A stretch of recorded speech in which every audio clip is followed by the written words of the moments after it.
Welcome to the enLIGHTenUP podcast. I'm Lisa Watson and will be joined by my co-hosts Nicole Frolick and Brian Koenigberg. The enLIGHTenUP podcast is a weekly show that provides an unconventional and refreshing spin on spirituality, where three friends and weekly guests share informative, fun, and usually off-the-wall conversations. Unlike others, we provide fringe and skeptical viewpoints on all topics, because our experience has taught us that the echo chamber is a boring place from which to learn. So regardless of where you are in your spiritual journey, we can promise you you're going to find a place to fit in here. So we invite you to grab a drink and listen in on our casual, entertaining, and hopefully enlightening conversation. And enLIGHTenUP is a self-funded podcast, so if you would like to help us to continue to be able to produce, enhance, and expand the show for our audience, then please send your support using the link in the show notes, or go to our website, enlightenup.us, and check out our merchandise shop, where you can purchase merchandise that will allow you to express some spiritual humor.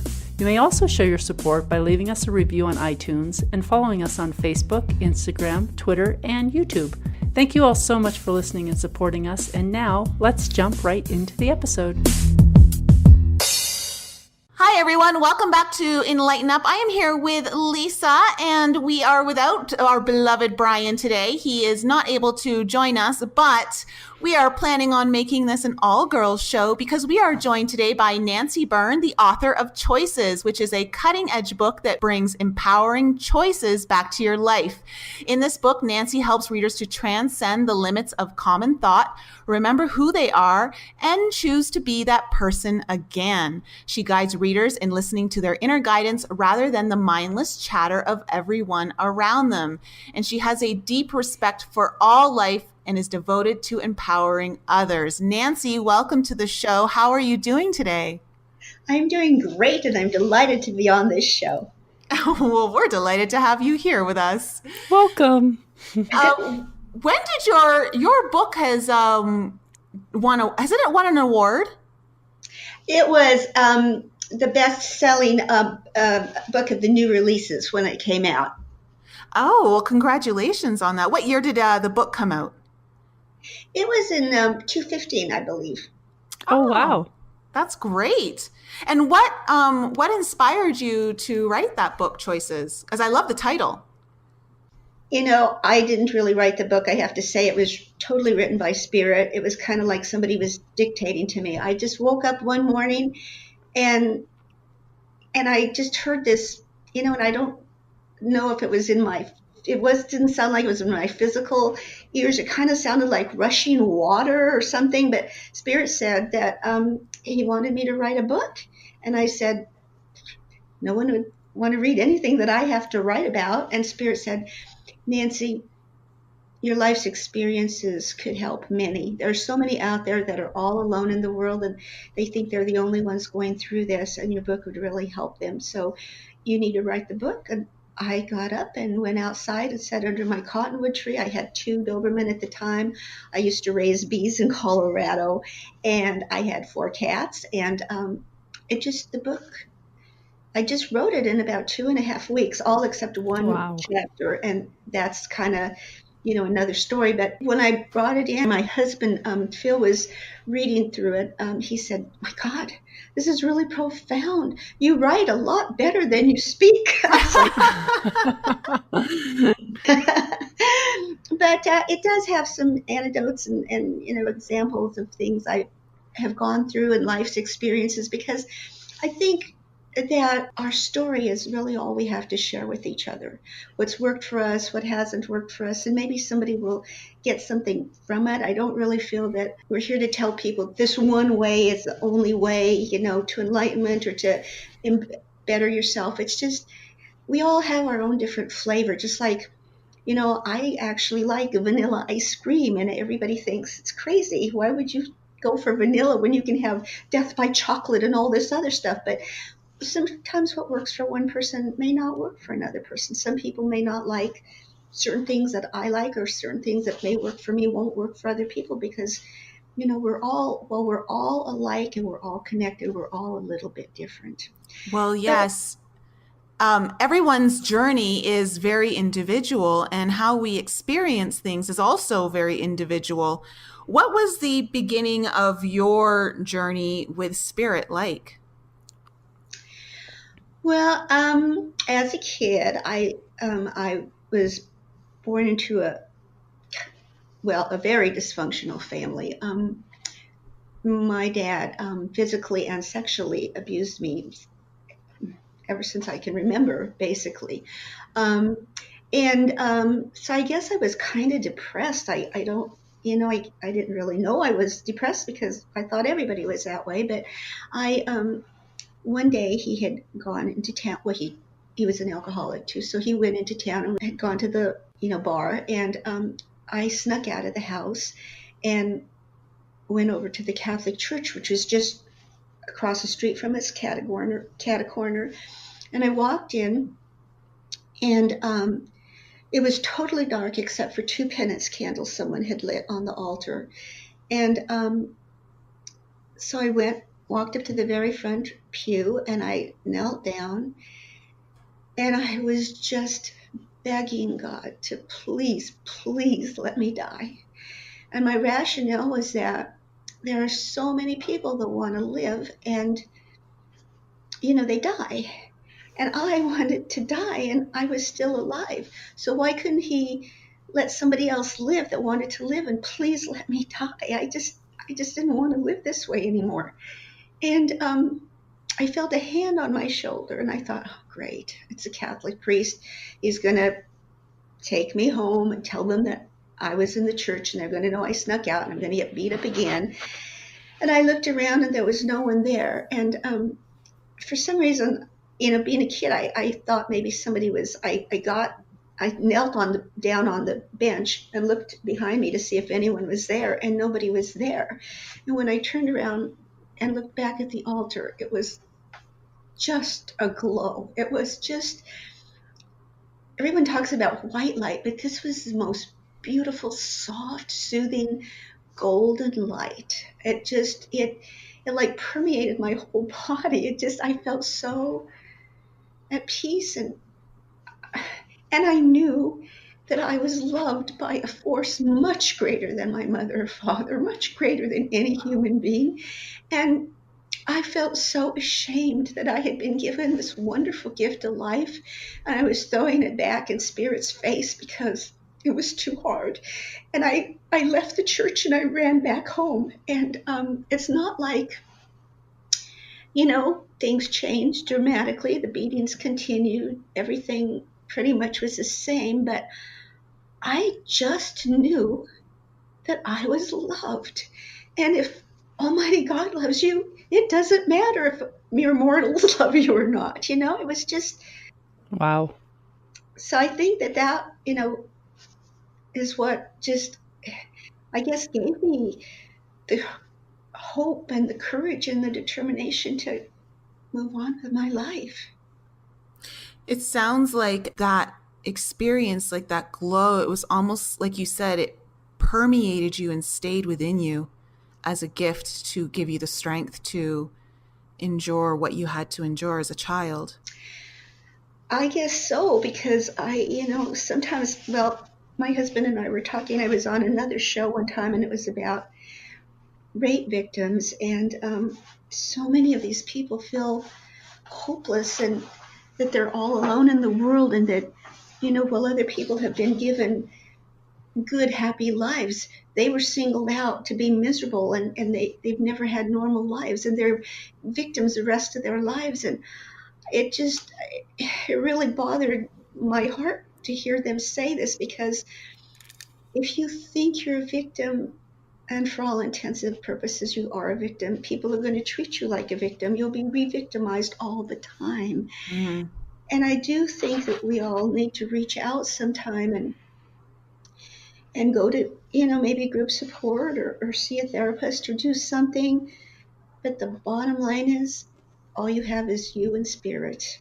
And you just have to have the will to do it, because I've worked with people that have gone to group support and they've been reviolated by the person that led the group. Oh, wow. It's just, and I'm so happy that I think I'm about as normal as I can be. I don't really want to be really normal, but that's overrated. It's boring too. But I don't really feel that I guess I look at it, I feel like our souls knew the lessons we needed to learn before we even were born into this earth. And that I think I picked my family because I had even my astrological chart said that I needed to be born into a minefield because I had some lessons to learn. I had never been self-sufficient in any of my previous lives. I was always the wise man sitting on the mountain, and people would bring me food and clothes, and I would give them answers. And I never really worked. I never lived in the real world. And this is my first experience in the real world. And it's been one heck of a ride. You picked a doozy. Wow. Wow. But I'm grateful for everything, honestly and truly. I am grateful. I wouldn't want to go through lots of these experiences again, and I wouldn't wish them on anybody else, but I am really grateful for the experiences because every experience you go through forms you and makes you who you are. And I am who I am today because of my experiences. I'm not any better than anybody else, and I'm not any worse than anybody else, but I just really want to help the world because I know how hard it can be.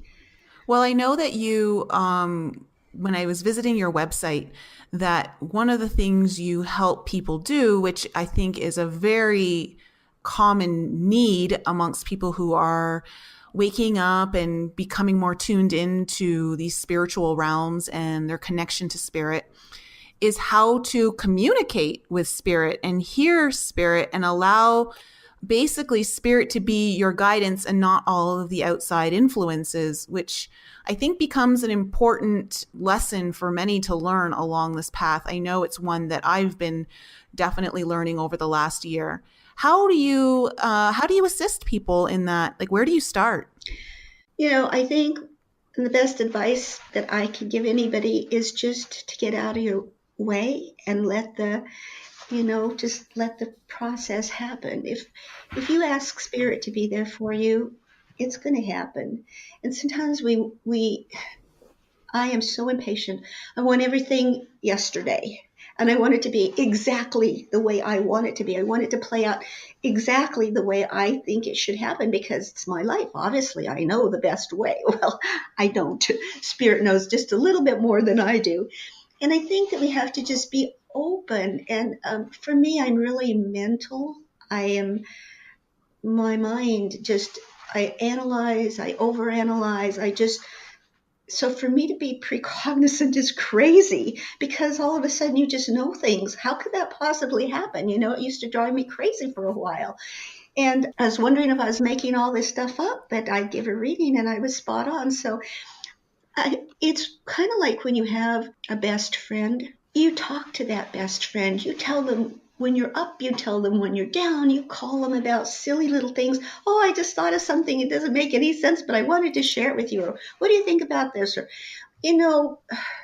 since it's a girl's day, what dress do you think I should wear to go to the movies tonight? Or, just little things. You include them in everything, all walks of your life. They know your deepest secrets. And if you had a best friend and the only time you called upon that friend was when you were stuck on the side of the road and you needed someone to pick you up and take you home, or you slipped off a cliff, and could they just please come and help you? And, then that wouldn't be a very good best friend. You wouldn't be being a very good best friend. That kind, spirit wants to be a best friend to us and wants us to include him, her, God, goddess in every single aspect of our lives, wants us to trust and to open up and to allow him in our lives. And also, I think it's not only also about asking for things or when you get into trouble, it's also about being so grateful. I live on Whidbey Island, and every day I sit outside and I say, oh, God, thank you for moving me here. I was so terrified to move here because I was terrified of water.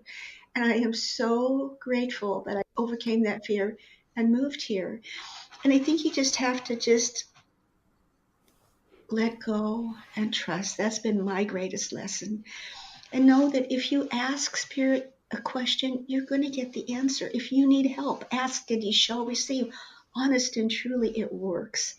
I think we need to spend some time alone. And lots of people don't like to meditate. They can't get the hang of it. But, you could go for a walk by yourself. Being in nature is what really, I love being in nature. I feel like it's a holy place, all of the world, but nature especially. It feels like I'm communing with God in nature. I'm not listening to other people. I'm not around a bunch of people. So that seems to work for me. Some people actually like to meditate, and sometimes I do meditate. And I don't feel like we get so caught up in details. I mean, I have gone to classes that tell you that you have to meditate a certain way. You have to shut your eyes, you have to cross your legs, you have to cross. I don't meditate that way. I just sit down, usually outside, and ask Spirit to just tell me whatever it is I need to know for that day, or just talk to me, and I listen. Sometimes I shut my eyes, and sometimes I don't. But it's always a really profound experience, and I come away feeling calmer and have more energy to get through the day. If I don't spend time every day with Spirit, oh my God, my days are a hectic mess. I can't remember what I'm supposed to be doing. I just walk around kind of aimlessly, and I think we need to take that time, just 5 minutes, 10 minutes. We've been given 24 hours a day for every day of our lives, for as old as we are. I don't think that 10 minutes is too much to ask to give back to Spirit. And when you think about that, Spirit is the best friend you could ever have. I mean, why wouldn't you want Almighty, on your side to be your best friend? I mean, if I could only have one best friend, I'm going with the top dog, So it's just a matter of carving a little time out of your day to spend. Sometimes we don't let our minds rest. That's why there was a place, since I was born and raised in the Catholic Church, I went to Bible college, and there's a place that talks about when you're asleep is the only time your mind is quiet enough and God can come and talk to you. And sometimes that's true. Sometimes if you just write a question down and put it under your pillow, with the intent that that question is going to be answered, you'll listen to something on the radio. You'll overhear a conversation. You'll just see a street sign that speaks up to you, or a billboard or something. But you will get the answer if you ask, and you expect to get an answer, you will get it. I can promise you that. When did you first realize that you had some sort of spiritual gifts or this connection with Spirit? Well, I think I've always known things about people that, they didn't tell me, and they didn't know how I could have known stuff. When I was counseling, sometimes I just knew stuff, and I would sometimes just see something and then it would happen. I was married once before, and that was my identity. We have certain identities. We think, we're a wife, a daughter, a secretary, a therapist, a nurse, and that's our identity. Everything we do is based on that identity. Well, I was a wife, and I was a mom, and I've always wanted, because I didn't really have a family, a good family.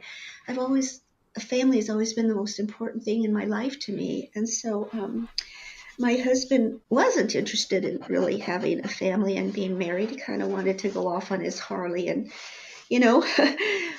enjoy life. And so we ended up getting a divorce, and it was really hard. I mean, I think it was harder for me than living at home with my parents, because I felt like an old shoe that had just been discarded. And, my dad always told me that no one would ever love me, and I was just the ugly duckling and the black sheep and the black widow. And so I thought, gosh, maybe he was right. My husband, whom I really loved, didn't love me, and it was tough. And it was a really bad time in my life. And it was spring in Colorado, and we get some kind of severe storms in spring. We even used to get tornadoes there. And I lived in Elizabeth out in the country. And I was in the kitchen and kind of feeling sorry for myself. And I was really feeling sorry for myself. And there was a big storm. Oh, thundering, and it was lightning, and the wind was just howling. And I felt like that just exemplified my life. I mean, it was just one storm after another. And then there was this big crash. I heard this big crash, and I thought, oh, what else can go wrong? And I was upstairs, and it doesn't make sense, but I went downstairs to our walkout basement to see if the roof had collapsed, And I walked out, and there was this smashed trampoline. And let me back up to like 3 weeks before. 3 weeks before, we had some new neighbors that had moved in, and they had two adorable little girls, about probably 2.5, and maybe 5 years old. And that one weekend, their dad had put up a trampoline for them, and they were so excited. They were running around crazy. They were carrying the poles and carrying, tools to help their daddy put up the trampoline. And the dad was cementing those poles in. He was putting them in cement because of the fierce winds we used to get, especially in the country. The mom had, I guess, made a cake. She had brought a cake out anyway. And they were having lemonade, and the whole day was a big celebration because of this trampoline. Now, 3 weeks later, here I was looking at this smashed trampoline, and it was beyond repair. And I was thinking, oh, those poor little girls are going to be so disappointed. And I walked upstairs, and I was thinking, life just sucks sometimes. And the movement caught the corner of I saw moving out of the corner of my eye, and I looked out the window, and there were the little girls outside. The little one had on underpants, and that is it. No top, no shoes. The older one had on a little tank top and some shorts, but no shoes. And they were picking up the metal pieces of their trampoline in a lightning storm. And I thought, oh my God, they're going to get killed. So I called the home number, and there was no answer. And I thought, oh God, I'm just nervous. I must have redialed, and I called again, and there was no answer. So I jumped in the car. I didn't even think to take a jacket or anything, so I wasn't thinking, just like the little girls were, I guess. And I got out of the car, and, I'm an adult and they're children. And so I said, what are you two doing outside? Well, the little one didn't take kindly to my approach. She put her hand on her little hip, and she didn't say anything, but the message was, you're not our mommy. You don't tell us what to do. So I backtracked, and I said, where's your mommy? I asked the big one, and she said, oh, she's visiting Connie. She'll be home again pretty soon. And I said, you could be hurt out here in this thunderstorm. I said, please get in the house and don't come out until your mommy gets back. And the little girl's crying, the little one, and she's like, our daddy going to be so sad. We have to help our daddy. And I said, listen, if you get in the house, I promise I will pick up all the metal pieces for you. I will pick them all up, and I will put them on the side of your house and stack them up so your daddy can find them, okay? But just please get in the house and don't come out until your mommy gets home, okay? And the big one shook her head. Yes, I think she was really relieved. She was pulling the little one in the house. So I picked up all the pieces. I must have been out there for 45 minutes picking up these pieces and stacking them up against the side of the house. I even picked up a few lug nuts, so that they wouldn't come out again. And I went back home, put my car in the garage, went and changed my clothes, and I was headed back into the kitchen to open up a can of Campbell's chicken noodle soup to warm me up. And all of a sudden, it started hailing. And within a matter of it seemed like seconds, we had almost 6 inches of golf-sized hailstones on our back deck. And I looked outside, and there were the 2 little girls again. They were walking around like they were searching for things that I might have missed. I really think I picked up everything, but they had some stuff in their hands. And I thought, oh my God, they're going to be killed. And without even thinking. I screamed as loud as I could. And I pointed my hand and my finger. I just screamed, I command you to stop this storm now. And the storm stopped instantly. And then I was do. I thought, this is just a coincidence. It'll start up again any minute. And it didn't. And then I'm like, I respectfully thank you for stopping this storm. I'm thinking I'm going to be turned into a charcoal briquette. Who am I to command the hand of God? And Spirit spoke to me and said, you are the hand of God, Nancy. You are all the hand of God. I need you more, much more than you need me. I am just a spirit. People can't see me with their physical eyes. They can't touch me with their physical hands. They can't hear me with their physical ears. You don't even listen to each other, much less a spirit. You are in flesh and blood bodies. I can't wipe the tears from a child's face, but you can do that and so much more.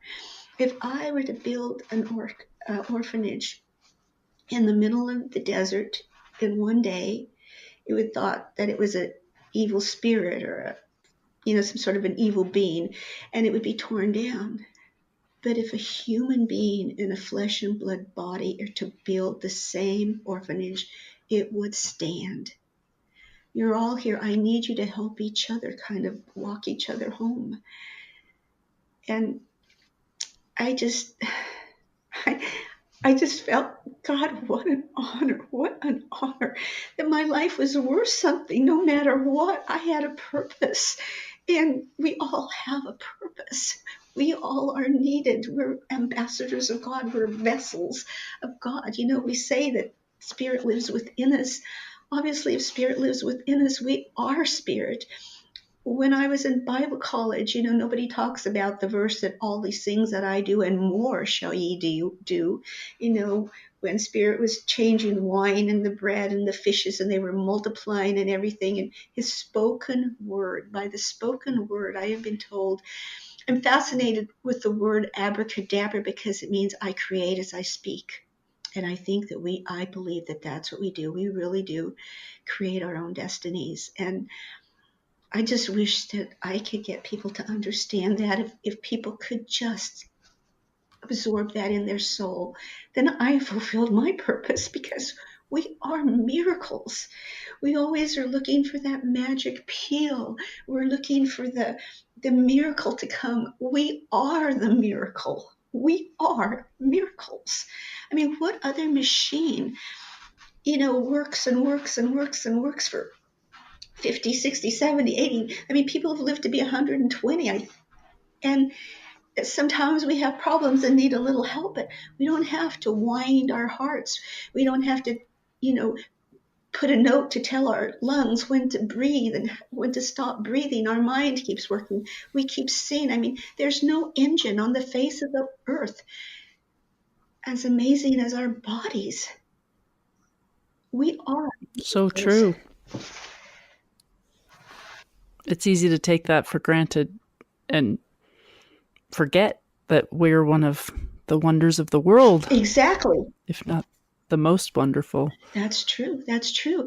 I read a verse one time by Kristen Tippett, and she has all these famous quotes and readings from other people, but great masters have written it. It says something about, we marvel at the heights of the mountains, the majesty of the roaring water, the depths of the sea, and we pass ourselves unnoticed. And we are the greatest miracle of all. I added that last part, but we are, but we don't notice who we are. We spend so much time. I have spent so much of my life berating myself and chastising myself. How can I be so stupid? I can't believe I did this. Oh my God.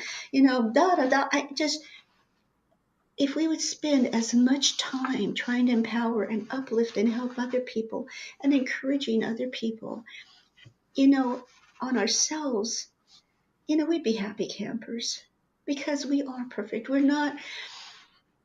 We make mistakes. We're learning lessons. That's what life is about. It's learning lessons. It's kind of like, when you go to school, you can't even go, to grade school until you've gone in preschool and all the different schools they have now that I didn't have to put up with. But, until you can feed yourself, you can drink your own water and have lunch on your own. No one has to feed you. And until you can go to the bathroom on your own. I mean, those are the basic requirements. And then from there, you get to go to school and socialize and be around other people. And when you're in school, you don't just take one class. It's not just one lesson. There's all kinds of classes you take, English, math, history, whatever it is. And each class is not compartmentalized. You learn different things in different aspects of each part of the class. And that's the way life is. We're always learning. Our story is unfolding every single day. Our story is not over until we transition. We're writing our own story. We're all authors of our own stories. Why not write the best-selling, the most fantastic book anyone's ever read? You've got it. It's all, you're doing the work. You're the creator, and you're the project. You're the creation. Well, I think that, the message that came from Spirit to you that day in the kitchen, and when you commanded the hailstorm to stop, is an important message that, in my opinion, religion, it's one of the most unfortunate aspects of religion is that they leave that part out, and they create this idea of separation from God, or whoever the top deity is that that your religion speaks to, has the authority of over you. And it's really unfortunate because I grew up Catholic, and there were many teachings within the Catholic Church that I did not agree with because they were mostly fear-based. But I do recognize, though, that there are many good things that do come out of religion as well. But whenever I try to speak to any of my friends who are Christians or devoted Catholics, anything like that, and I try to let them know that they are God, and it's that idea of like, if you come from spirit, then you must be spirit. You can't be created from it and be separate from it at the same time. It's impossible.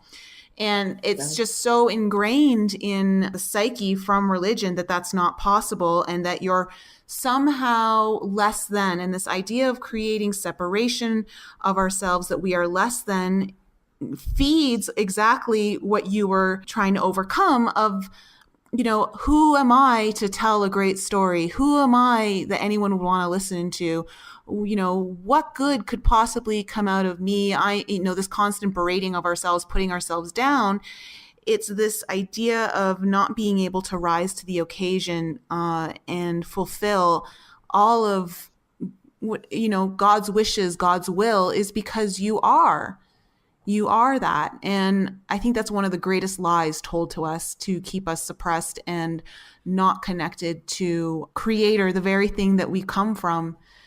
I think that's one of the greatest lies told to us. It's like you said, Nancy, it's one of the things that they sort of skip over in religion, in the Bible, about Jesus saying that you can do everything that I've done and more. Exactly. And, I was laughing because I was thinking, oh my God, I'm not the only one who's going to go to hell, because I've been told that.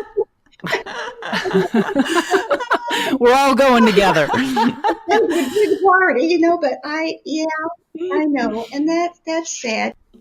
My ex-husband and I were elders in a dancing in spirit, speaking in tongues, being slain in spirit. And it was beautiful, but human beings get they get a little power hungry sometimes, and it's fear-based. I think that religion is based on fear. You have to give your tithes, and I think that we tithe to each other too, more than God certainly does not need our money. And I know, but churches need it to, to keep the building open. And I think if you're, like if you go to see a movie, you pay, but it's not like you give your tithes and then you give love offerings, and the more that you give, the more blessings you get. No, that's not the way it works. And to me, God is not some person that sits there on a throne and looks down with, disgust upon us, and who gives us free Judgment. will and then punishes us when we decide to use it. And it's not why were we given free will? We were given free will. Well, I feel that we can do anything we want to do, good, bad, evil, ugly. I think that the way to live a good life, though, is to, as long as you're not deliberately, you're not intentionally trying to hurt another person, and do what's best for you. And usually that's what's best for everybody else, because we're all connected. If I were to punch somebody in the face, I'm basically punching myself in the face. I mean, it's just, we're all connected.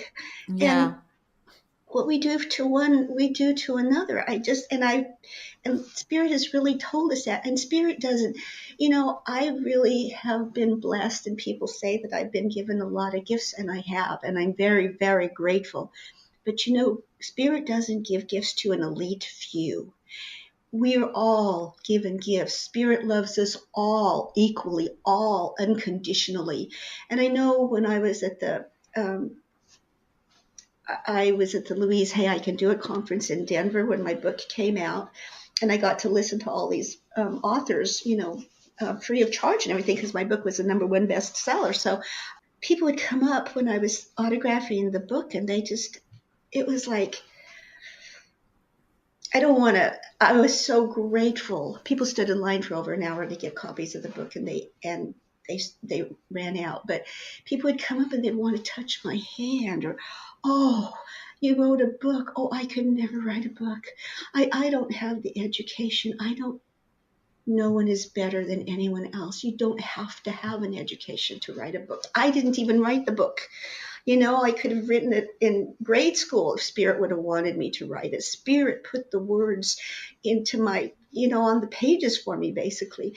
You have everything you need. You don't have to be president of a corporation. You don't have to be beautiful. You don't have to have a wonderful personality. You are you. We all have our own flavor. And wouldn't it be a boring life if we were all robots and all the same? It's so easy to diminish your own gifts, though, and focus on what everyone else has that's better than you, and then that keeps us small. And then you just say, well, I don't have anything to offer. That's true. Then you don't have to try. If you don't have to try, then you don't have to fail. Because, we're losers anyway, so we might as well just give up. But I had read a book one time. It was really funny because this lady is talking about, and she also lives on Whidbey Island, but she was talking about, sometimes she's walking through the woods and she physically sees spirits or angels. And I walk through the woods and I don't see anything. And I was like, how come she gets to see angels and I don't get to see anything? How come she was given that gift? Spirit said, Nancy, you stopped a lightning storm. What else do you want?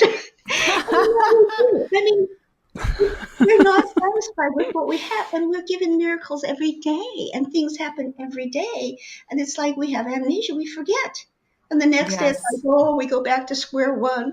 I'm not special. I don't see spirits. I don't hear voices, audibly, and it's just crazy. I mean, we always want what somebody else has or what we don't have. We think that the gifts are better. They're not better.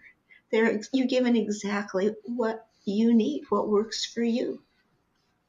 Well, I think that's a common pitfall that so many people get stuck in when they're opening up to their gifts. And, many people, including myself, just always believe that they're not able to tap into those gifts, or they don't have them available to them. And there are so many times, if you were to really pay attention and probably write down in a book or a journal of all of the things that were amazing little miracles that happened either because of you or around you, or, just by you being present, I think many people would be amazed at how many times Spirit has spoken to them without them acknowledging it. Yeah, I think so too. I do automatic writings, and so I have this book. It's like, God, I can barely pick it up now. It's with all the writings, and just even I've only been here 3 years, but when you look back, I think it's really a good idea if you could write things down or journal or whatever, and just look back and see how far you've come, because you take 2 steps forward and maybe you take 3 steps back, and then you take 2 steps forward and you take one back. Maybe you take 3 steps forward and someday you don't take any back. But if you look at the progression, I mean, I am a totally different person than I was 3 years ago. I was so fear-based. I was terrified of everything. I mean, I was afraid of my own shadow. Honestly, it pretty much crippled me. And as a child, my dad had tried to drown me. So, I can still remember too, trying to breathe, and you don't get air, you get water, and the panic, that you feel. And it was in Rocky Ford, and it was, in the lake, in Dias Lake, and it was Holbrook Lake, and it was just really muddy, and I couldn't see anything, and you're trying to grab for something and there's nothing there. When I wrote the book, I was seeing a massage therapist, and she said, Nancy, she said, Matt and I have a vacation home on Whidbey Island. Why don't you and Phil come and stay with us for a week, and I'll have a book signing for you? And I was like, oh, yay, a book signing, Gosh, I know somebody that wants to have a book signing for me. And so I went home and I told Phil, and he's really well-traveled. I'm not well-traveled at all. And he said, I've been to Seattle, but I never have been to Whidbey Island. It would be a first for both of us, because every place we go, he's already been there. So he said, we have the time. And so he booked tickets, and I didn't even hear the word island. I don't know how I could have missed that. I was so caught up on the book signing. 3 days before it was time for us to come, to leave, Michelle called and she said, Nancy, I'm really sorry, but I can't have a book signing for you. She said, Matt's getting transferred. We have to put our house in Parker up for sale, and I've got to get it ready to put it on the market. She said, so, but I love your energy. I just love your energy, and I want it in my house. Just, we don't have to be there. Come and get the key. I'll give you the combination code and go enjoy. It's just beautiful. And I was like, she's not going to be there. And I didn't feel, comfortable being in somebody's house without them. What if, I don't know, the plumbing, something happened, and I wanted to cancel the whole thing. And I told Phil that, why don't we just go walking up in the woods, or go to Silverthorne or something like that. He said, Nancy, the plane tickets are non-refundable. So we came, and I don't know what I was thinking about. I'd never thought about having to get on a ferry to get on Whidbey Island. When Phil was driving to the ferry, I mean, it's this huge boat, and they put semis on it. I mean, huge semis and double trailered trucks, carrying supplies and stuff, because that's how you get products to the island. And I panicked. I almost had a full-blown panic attack. I think my fingernail marks are still in the leather upholstery of that car. I was like, no, honey, please, let's drive. I can't get on that boat. And Phil said, Nancy, it's an island. This is the only way on the island. And I was like, Phil, no, I can't get on that boat. And he said, we don't have reservations any place. It's tourist season. We probably can't even find a place to stay in Seattle. He said, it's only a 20-minute ferry ride. And I'm thinking, yeah. And it probably only took 20 minutes for the Titanic to sink too. Oh, geez. But I was thinking, God brought me here to face my greatest fear. I'm going to drown in this ocean. A shark's going to come up and eat me and drag me and leave my pieces. I mean, it was just the things your mind does. I mean, the places we go to, we do these horrible things to ourselves. We got off the ferry, and I was shaking. And I stayed at Michelle's and on her outside deck most of the time. There were 2 little deer down below the house, and she had a little stream. She had a kind of an outdoor sanctuary, and they'd come and drink the water. Phil would bring home pizza and Mexican food and different stuff. But all I could think about was getting on that darn boat and getting back home. I didn't want to get on that boat again. And I ruined the whole trip because I was focused on getting on the boat, on my fear. And when we got home, boy, I was upset with Spirit. I wrote another automatic writing, and I said, "You're Almighty God. You know everything. Why did you have Michelle invite me, to go to her house for a book signing when you knew she wasn't going to have the book signing? You tricked me." And Spirit wrote back and said, "I had Michelle invite you to go to Whidbey Island because you're going to be moving there. And I want you to move by the end of the summer." And I thought, me, I'm not that crazy. I'm not moving. I'm staying in Colorado the rest of my life. And I showed it to Phil, and I said, "I don't know how I could have been so wrong. I'm always spot on." And we decided I was just traumatized by, being on the boat and all this stuff. And I wrote it off. Then I started having dreams about Whidbey Island. I didn't even think I had noticed how beautiful it was. I mean, there's like all these different shades of green. The trees aren't just a green. There's like light green and dark hunter green. And then there's almost even like a golden green. And it just, all the greens, it's like, that's why they call Seattle Emerald City. And I had this one dream where I was underneath the water, underneath the ocean, swimming along the ocean floor. And it was beautiful. It was like an aquarium. I could see the coral, and I could see all the life that lives under the water. There were little snails, and there was everything. And I had a blowfish swimming beside me on my left side, and there was a great white shark on my right side. And I could breathe underwater. And it was like I am connected to all life, not just the air, not just the mountains, not just the earth, but the water too. We're all connected to everything. All life matters. And it was the most serene. It was kind of like the experience in the church, It was just like permeated me. And so I wrote another letter, and I said, "I don't know how I could have been so wrong, but I know you wouldn't want me to move to Whidbey Island. But I wrote, I must have been traumatized that you wanted me to move there." And Spirit said, "You weren't wrong, Nancy. As usual, you were spot on. Nancy, you still need to learn to let go and to trust. And you will flourish on that island. And our book will flourish too. And I want you to be there by the end of the summer." Well, it was already like June or when we'd come. And so I showed Phil the writing, and he said, "I'm not moving." He said, "How can we leave all this, Nancy? I mean, we've got 4.5 acres, and we've planted, you've planted every tree yourself. And the animals love it here." Whenever Phil doesn't want to do anything, he always tells me how much the animals love it, Tug on the heartstrings. Yeah. And I said, "Well, Phil, I'm learning to listen to God and not to man, and I'm going." And he said, "What? You would leave without me?" And I said, "Yes, I would." And I don't know how I would have done it because, I'm fear-based. I would have been scared to do everything. But it all played out. My little grandson came and helped us pack and drove my car, and Phil rented an RV so we could the animals and us could all be together, and they wouldn't be scared, because cats get accustomed to homes, not, they like their home. They don't like to move. And I am so grateful to be here. And everything that I am the most grateful for has been the hardest for me to do. I just want to point that out, and I'm so grateful.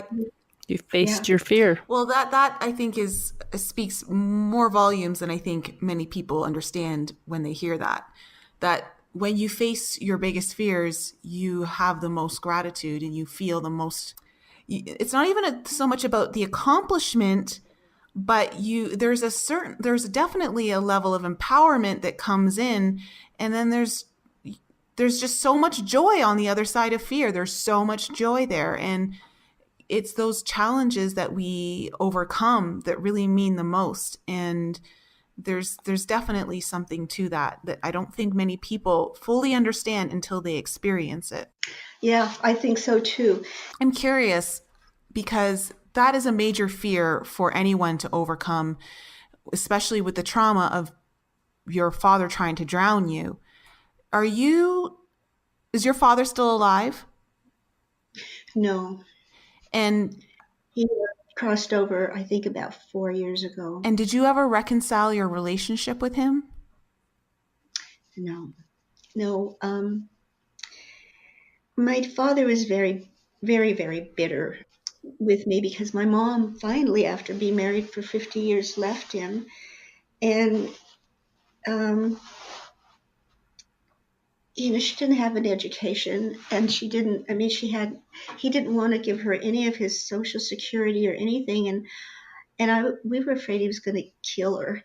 And I went back to Rocky Ford to go to court with her. And I wrote about everything that he had done. I mean, walking into the bedroom and finding her on the floor and him kicking her, and, the police come and don't do anything, and it was just about, the abuse, that he, to me, and everything, and the rape. And he was really bitter about that. In fact, my mom had hurt her leg.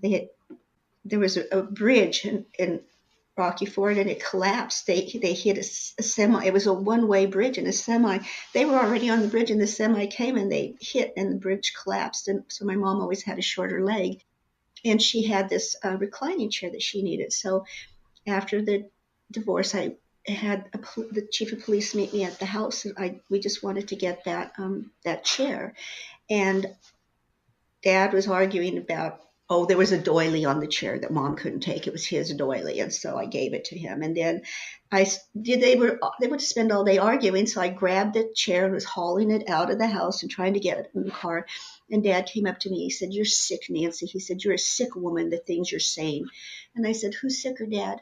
Me for saying them, or you for doing them?" And he shut his fist and he was going to hit me. I honestly was hoping he would hit me and end up going to jail because the police were watching. They couldn't say that he didn't hit me, but the chief of police jumped right in between us and pushed him away. And that's the last I ever saw of him. Wow. I think it's a tough journey, especially when you're going through the trauma that a parent has inflicted upon you. How do you move beyond that? How do you, like you said, not let the victim story be your story and empower yourself to rewrite your story for the one that really represents who you are in your power? What did you use to move through that and move past it and beyond it into a different, a different energy, a different timeline, one that really honored you? Well, like I said, I believe that we chose the families that we were born into and everything. What if I had lessons to learn? And, the only way I could learn them was going through hell and back. And what if my dad, because we've all been connected in different lives. What if I wanted him, to be my father and to do this stuff to me, and he didn't want to? But it was the only way I could grow, and I needed someone to play out this role with me. And what if he loved me so much that he agreed to do it? I mean, my earthly father did not love me at all. He really wanted me dead. He tried 3 times to kill me, but our souls are different. What if my mother played the role of a subservient woman that didn't even protect her own children? I don't know everything. Only, we're all connected, but I think there's a source that we belong to. And maybe I'm Pollyannish by thinking that, but it works for me. No, yeah. I love it. Yeah. It's something that I've definitely been looking at. You try to look at everything from so many different perspectives because there's so many infinite possibilities, reasons for all of that. And when we look at, even if you just really zoom out and look at the whole bigger picture of everything, you can look at, say, global evil versus global good. And, I've often thought, like, what if in this lifetime I signed up to be the person who experiences and works through the duality side of the good, and someone else agreed to work through the other side of duality and take on all of that burden, because that is quite a burden to carry as the perpetrator in so many regards. It's like you said, we don't know why everything is the way it is. And nothing is as simple as,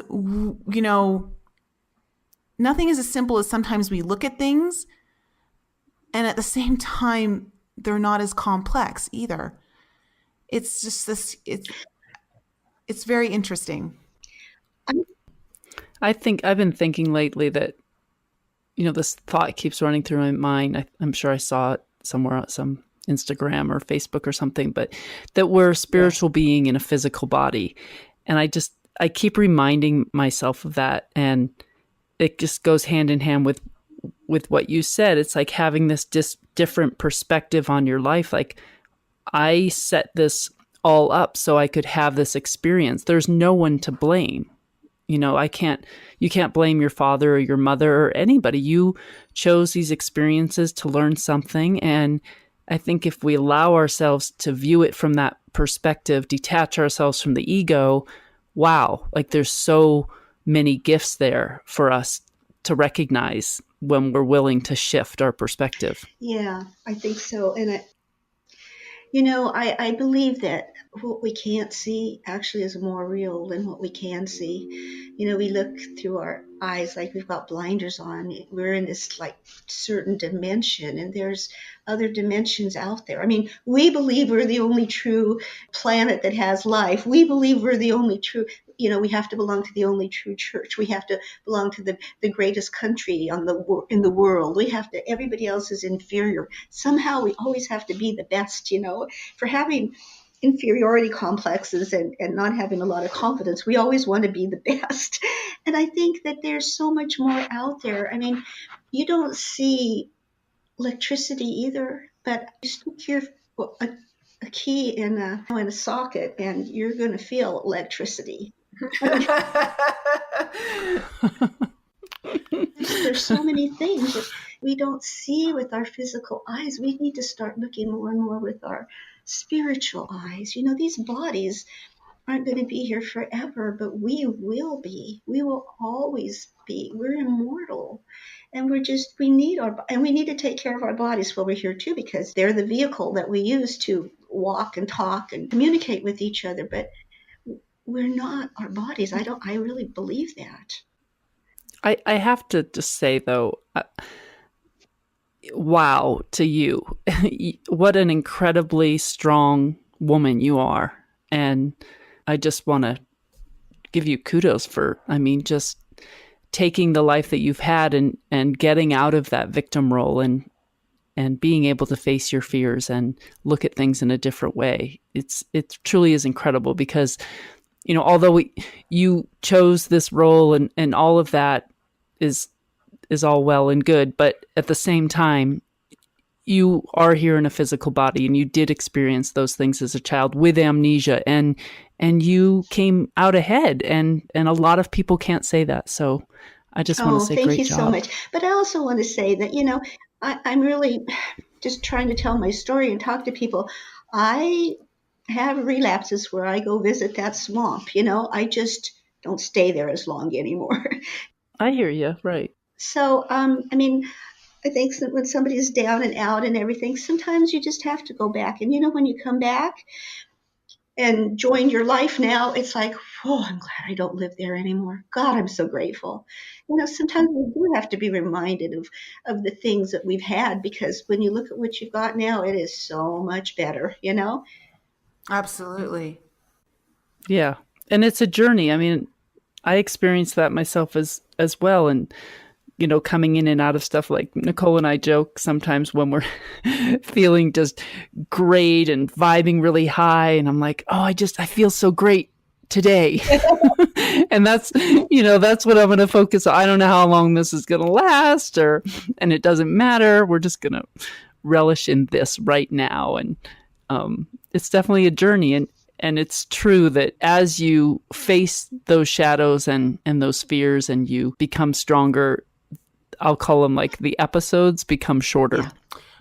And not only that, but there's one thing, I've been reading this book called The Gene Keys. And one of the things that we learn or that's taught is that all of our shadow experiences move a lot quicker when we embrace them as opposed to resist them.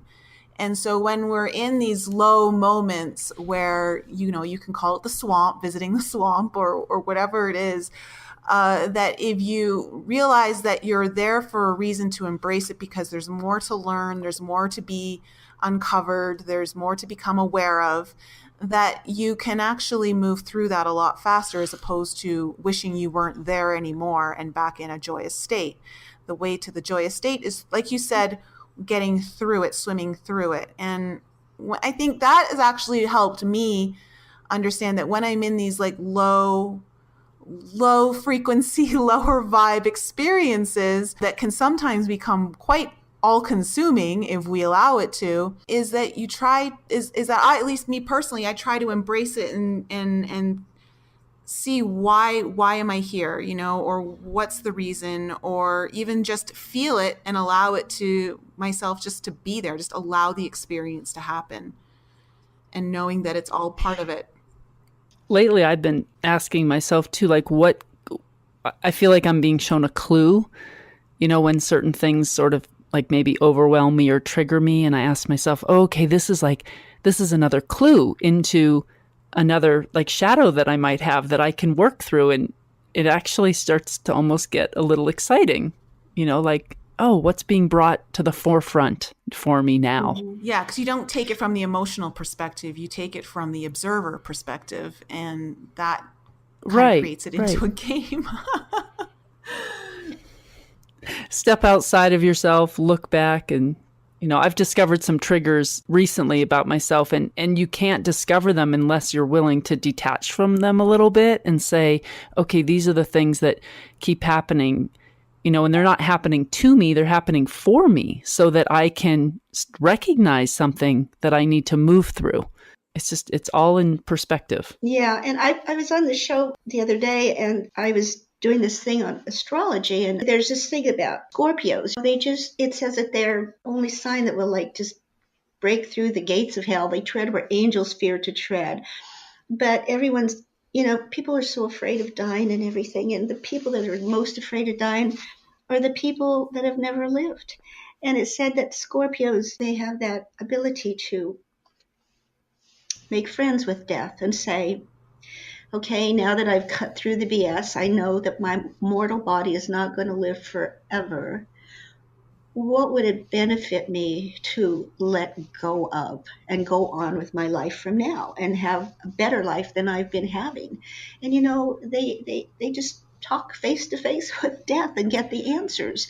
And we're always running. We're afraid of the Grim Reaper. When we first moved here, we had some armoires and stuff, some antiques and stuff that we have some sheds where we put them in because we have a little house here. It's not big like our house in Colorado.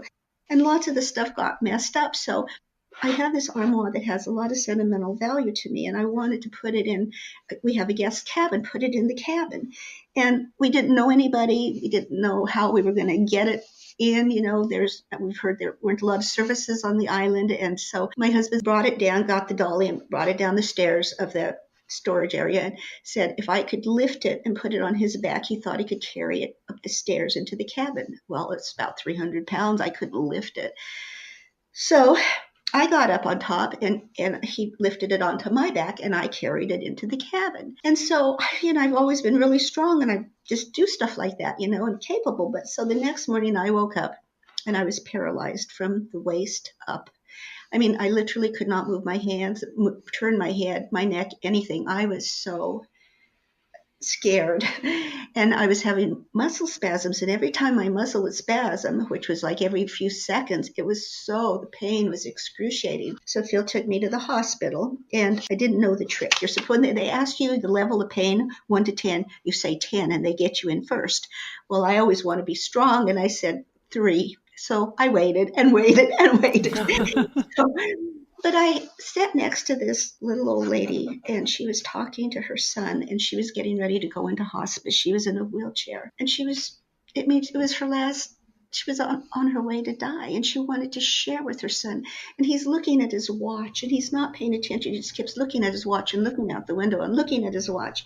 And she's trying to talk to him, and he won't pay attention. And she was telling him that she has so many regrets, and I needed to be there and listen to that lady at the time. She was telling him that she always was so fear-based, and she didn't take advantage of going and sticking her toes in the water because she was always afraid she was going to get caught by the tides that come in sometimes and drown, and she didn't drive that much because she was always afraid she was going to get in a wreck. And now she couldn't even drive herself to go get an ice cream cone or anything. And she just had so many regrets about her life. And I was sitting there going, oh, God, I could barely breathe. And then I started crying, and people thought I was crying because of the pain, and they got me in. But the sad thing is that her son wasn't even paying attention to her. And he was telling her that his wife was going to come and take her to the hospice, that they had taken a few of her most favorite possessions, that they were selling all the rest of the stuff, that they'd get a really good price for the house, and that he would try to take time off from work to come and visit her every now and then. Oh, she wasn't going to be alive much longer. And it just seemed to me so sad that lady just had so many regrets about her life. I don't want to have a lot of regrets about my life. If people think I'm stupid or I imagine things in my head or whatever, I don't care. It's my life. I want to live it. And I just hope that all the listeners will do the same. Just enjoy your life. It's short. Make the most out of it. Make good memories. Don't have a lot of regrets that you can't do anything about after the fact. Have good memories. Just make every day the best you can possibly make it, because you never get that day back, ever. Yeah, I think that's great advice. And I think for all of our listeners, if there's a path you're walking and you're not happy, then find another path. And if you can't find another path, then just carve one out for yourself. Just start following your heart, doing things that you really love. Things that even scare you, because there's definitely an element of following some of your fears to find some of your greatest joys as well. And don't be afraid to carve out your own path. Don't be afraid to be different than everyone else, because at the end of the day, like Nancy has told us, the things that most people talk about on their deathbed are the things that they regret. And those are the things you'll wish that you had done. And this is definitely an experience that we've all come down to live and have and learn from. And there's not a lot of experience in playing it safe, or like you said, making your choices from fear. And I think that's one, Nancy, I'm so glad that you brought that up, because one of the things that I often use to determine when I have to make a choice about something is this choice based in fears, or is this choice going to represent my greatest hopes and desires? And it's really helped me live a life that I don't have regrets of, and has left me with many fulfilling experiences. And I think that when it comes to being presented with another option, or being presented with a path that you're not sure about, or maybe you're on a path that you just are not having a lot of fulfillment in, staying on that, the best question that I find that you can ask yourself is, if I stay on this path, is that choice reflecting my fears, or is it reflecting my greatest hopes and desires? And I just think it's a great way to kind of navigate life and getting the most out of it. I really like that. That's a great idea. That's a great way to balance, or, to make a decision, I think. Yeah. Well, Nancy, thank you so much for being on the show. We really enjoyed having you on here. And thank you so much for opening up and sharing a lot of painful experiences. I could feel that it was definitely difficult to express and talk about. And so thank you so much for sharing that, because I know that there are people in our audience who have likely experienced similar things. And it's always helpful to hear someone's story that is reflective of your own, and know that they've come out a survivor. Thank you for having me on this show. It's been a delight. I have really enjoyed it. Thanks a lot. You are a delight. Nancy, if our audience would like to get in contact with you or they want to find out more information about you, where can they do that? Best way is to get on my website, which is choices-nlb.com. I'm all about choices. Choices dash, not a hyphen, but just a dash, nlb.com. And it's got all about me. It's got videos. It has most of the shows I've been on. And lots of people can't afford readings and still they would like a little bit of guidance and everything. So I'm also starting a page on my web page. It's kind of a question and answer, and people can just write in questions about anything. It doesn't have to be spiritual, but I really like the spiritual questions. And I would just every 2 weeks, I will pick 2 questions that I think reach the most people, or questions that lots of people have, and write answers to them. It just be a place where people can come and at least get some free information, because I know there's times when I couldn't afford to get a reading. Yeah, that'll be really helpful. Well, thank you so much for being on our show. It was such a pleasure to have you here. And it was a pleasure being on your show, too. Again, I really did enjoy talking to the two of you. I'm sorry that Brian couldn't have been here, but we got to eat the whole cake for ourselves. Yes, we did. Exactly. Brian's gluten-free, so he wouldn't have been able to have our cake anyways. Thanks so much, Nancy. And to our audience, all the information to reach out to Nancy will be in our show notes. And for our audience, a little new tidbit to share with you is that we've moved our podcast over to Anchor FM. They have a podcast app that you can listen to our show in if you'd like.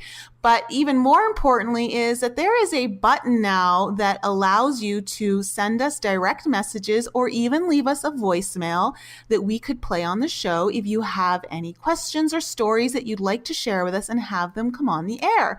So head on over to Anchor FM and look up the podcast episode. I think Lisa will leave it in the show notes. And there's a button there that is very easily accessible. So to our audience, if you're interested in having your voice play on the air and let everyone else hear you and what you have to share or questions you have to ask, then we would love to have that on the show and hear from you.